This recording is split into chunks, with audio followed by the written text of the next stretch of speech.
their parents, they have this thing in their mind that once we are not in this world, what will happen to our kids? So, police as a very stable organization, if it has a strong presence in their lives, there's a big leap. We have seen that almost 75% of the intellectually disabled children are residing in the rural areas. So the need of security through an agency like police would help them to lead a more secured life, as they, and especially for women who are more vulnerable to sexual exploitation. So these children under the police coverage, once their parents are not there, would be a big thing for them to lead a normal and a secured life. Organ trade, sexual exploitation, and prostitution, and beggary, and even drug peddling. The police are well placed to engage with communities that are distant from the infrastructure of local state. They have a role in crime prevention, and obviously the needs of vulnerable people with intellectual disability are supported or cared for or acknowledged by the UP police. And I think that makes SAAHAS quite an important intervention. We confer a special police officer title on the parents of intellectually disabled children, and that way we think that we in a way inoculate that family from any kind of harassment, because the miscreants around them, they are seeing that police has a strong presence in their life. There is a very robust situational crime prevention theory, and it says that if we make the potential target more visible, then there is very less chance of occurrence of crime.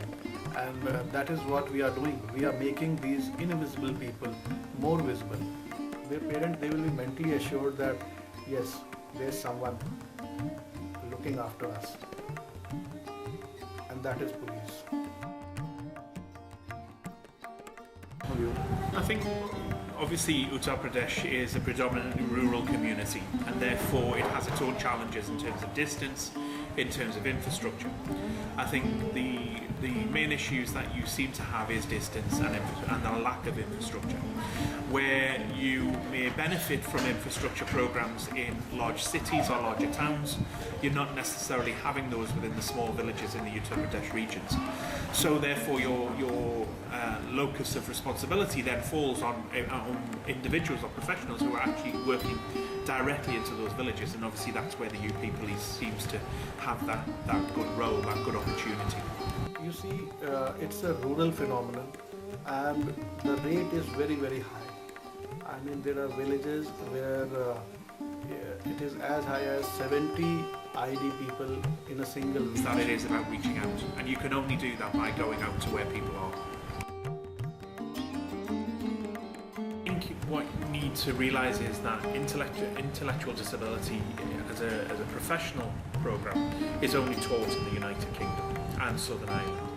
However, what that doesn't mean is that the needs of people with intellectual disabilities are forgotten internationally.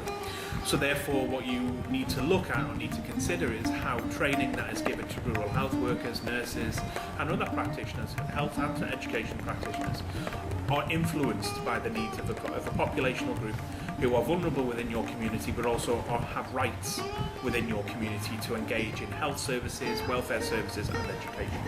So having some understanding and realisation of that population's needs, a start of that is through training, and then as people become more aware of those needs, more aware of that population, they'll start to be more engaged with that population, and therefore their understanding, their education is developed by experience. If our rural health workers like the ASHA workers, ANMs, nurses, in Anganwadi, they are trained as special ID trainers, then our children who are in the rural areas, they can lead a more dignified and a normal life.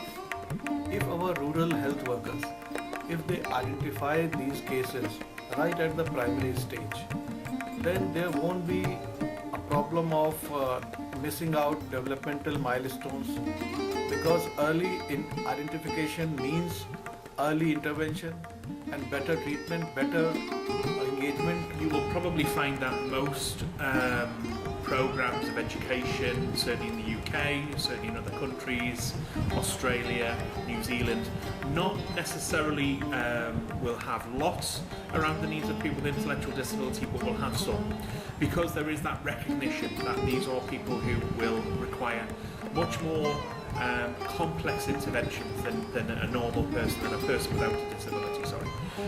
So therefore, understanding the needs through their training, adding some understanding of intellectual disability to curriculum is definitely a way forward. Now consider a scenario wherein a rural man has to get the disability certificate made for his intellectually disabled kid. Consider the distances from his village to the district headquarters, 30 kilometers, 50 kilometers. He has to come, and probably in one go he may not get the certificate made. Same is with the income certificate, which is very important for getting their pension. Clearly, one of the things that it works best for people with intellectual disabilities is where organisations, structures, families, professionals come together. Understanding the needs of one person collectively is how best to support somebody with intellectual disability. A collective approach would enable people to be streamlined through the systems that are there to support them. People in India have a right to access certain services, and it makes sense to coordinate those services and have people talking to each other. Where that doesn't happen, people can have the potential to fall through the cracks of services, may not gain some of the opportunities that they're entitled to, and therefore services may not understand that they have an obligation to those individuals. So these inbuilt obstacles in the system, they need to be addressed, and if all the departments they come together and serve these kind of families right at the village level, at their doorstep, then that would be a great scenario.